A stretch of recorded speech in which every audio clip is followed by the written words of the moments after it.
hidup sehat tadi dok, setelah Ya. kita membahas tentang rempah-rempah dan juga sayur itu daun-daunan, Ya. sekarang kita mau bahas tentang buah-buahan dok. Betul. Nah ini buah yang serbaguna, jadi Ya. dia bisa dijadikan jus, bisa Ya. diaduk juga, terus bisa juga dicampur dengan salad. Betul dok Nisa, tapi sayangnya masih cukup banyak nih di masyarakat yang memberikan stigma negatif terhadap buah ini. Katanya buah ini bisa bikin gemuk ya. Nah iya. Dan apalagi nih kalau kita lagi makan di restoran Padang, kita minta udah jus alpukat 1.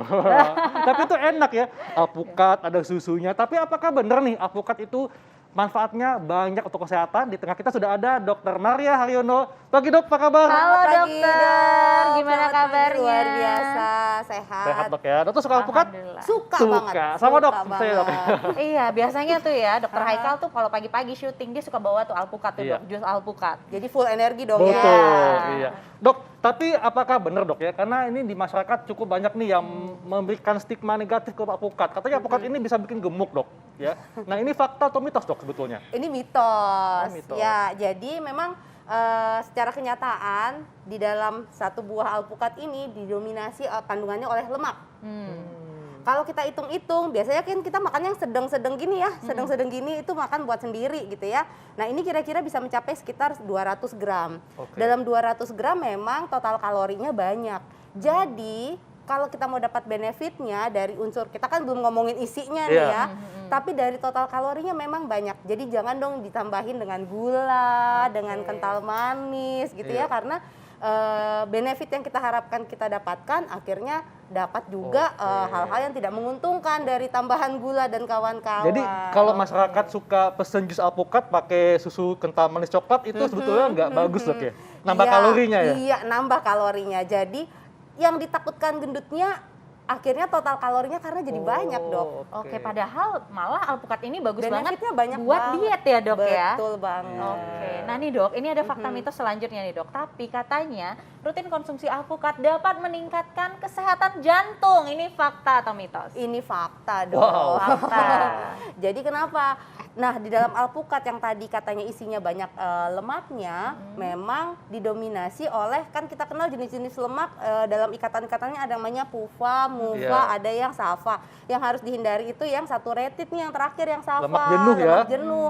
Tapi kalau PUFA dan MUFA itu baiknya kita konsumsi banyak-banyak. Kenapa? Karena kalau MUFA banyak, satu benefitnya LDL bisa turun. LDL ini kolesterol jahat ya? jahat. Iya. Kemudian menjaga kadar insulin. Jadi bagus juga untuk orang-orang yang diabetes. Oke. Benefitnya ya fungsi jantungnya jadi bagus. Ditambah lagi unsur kaliumnya banyak. Iya.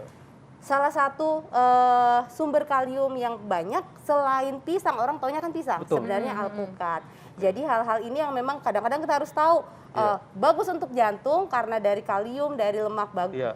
lemak baiknya. Tapi hati-hati kalau kita menderita gangguan ginjal. Biasanya gangguan ginjal kalium suruh kurangin. Oke. Jadi jangan banyak-banyak makan Iya. alpukatnya, atau paling baik ya udah nggak usah makan alpukat. Kalau ada masalah di Iya. ginjal. Iya. Oke. Nah dok, ini juga banyak nih yang mengatakan di masyarakat, katanya orang dengan penyakit asam lambung harus hati-hati kalau makan alpukat. Ini fakta atau mitos dok? Ini mitos. Mitos ya. Jadi nggak usah khawatir ya. Kalau pokoknya kalau ada gangguan di lambung, dah makanan yang enak makan aja. Oke. Makanan yang sehat makan aja. Betul. Pengecualian kalau memang tipikal perut Anda itu tidak terlalu cocok dengan alpukat ya Iya. sudah jangan dimakan. Demikian juga dengan bahan yang lain. Tetapi Iya. apakah pasti nggak boleh untuk yang ada gangguan lambung? Ini enggak ya, ini mitos. Jadi boleh dok ya? Boleh banget. Kecuali kalau makan alpukatnya sambil stres. Aduh pusing nih. Udah stres kan jadi Nggak bikin kemakan kali dok. Oke, Iya. nah dok, berarti alpukat ini banyak sekali ya manfaatnya dok ya. Nah fakta mitos selanjutnya nih dok, katanya bisa bikin awet muda kalau rutin konsumsi alpukat. Nah ini penting banget nih, ini fakta atau mitos dok? Ya ini fakta. Fakta. Ya, jadi gini, Ya.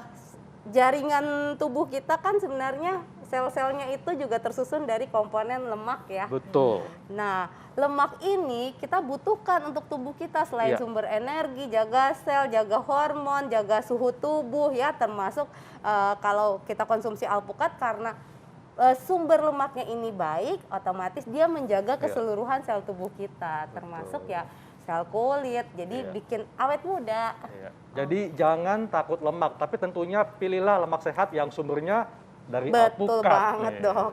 Iya. Oke, Dok, ini juga ada yang mengatakan, katanya alpukat baik untuk dikonsumsi oleh ibu hamil. Ini fakta atau mitos? Fakta. Fakta. Silahkan, Karena Bang. ada asam folatnya, betul nggak? Betul sekali. Aduh, Yes. Dokter Haikal nih. Ya, jadi satu asam folat kan kita tahu sekali bahwa dibutuhkan nih untuk ibu Iya. hamil. Bahkan lagi merencanakan kehamilan pun sudah dibutuhkan asam folat gitu ya, Dok. Nah, selain asam folat, karena ini berenergi, padat energi gitu ya, jadi dibutuhkan juga bisa menjadikan sumber energi untuk ibu-ibu hamil, terutama yang mungkin awal-awal lagi sering mual-mual, muntah. Jadi sekali hap gitu, unsur nutrisi yang masuk lumayan. Dan alpukat ini kan rasanya lebih netral, Dok ya. Artinya dia nggak asam, nggak manis juga Betul kan. sekali, bahkan cenderung gurih ya, Dok. Nah, itu dia. Tergantung karena- cara betul. kita mengolahnya. Setuju banget, Dok. Iya. Oke. Ya. Nah, kita akan membahas lagi nih, Dok, soal alpukat nih, Dok ya. Tapi setelah yang satu ini.